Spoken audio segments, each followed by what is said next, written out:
అందరూ రావటం లేదు, కొద్ది మందిగానే దేవుని దగ్గరకు, క్రీస్తు దగ్గరకు వస్తున్నారు. అలా రావడానికి గల ప్రధానమైన కారణం ఏంటంటే దేవుడు వారిని ఏం చేశాడు? ఆకర్షించుకున్నాడు. యేసుక్రీస్తు వారు అంటూ ఉంటారు మాట, ఆ తండ్రి చేత ఆకర్షించబడిన వారి నా యొద్దకు వస్తారు.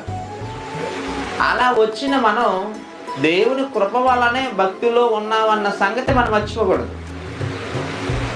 అందుకనే భక్తిలోనికి వచ్చిన తర్వాత మనం ఏం చేయాలి, ఎలా ఉండాలి అనేది ఆలోచించినప్పుడు కీర్తన గ్రంథము 2వ అధ్యాయం 11వ వచనం, భయభక్తులు కలిగి యెహోవాను ఏం చేయాలి?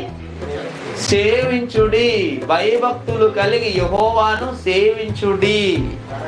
గడగడ వణుకుచు ఏం చేయాలట? సంతోషించు.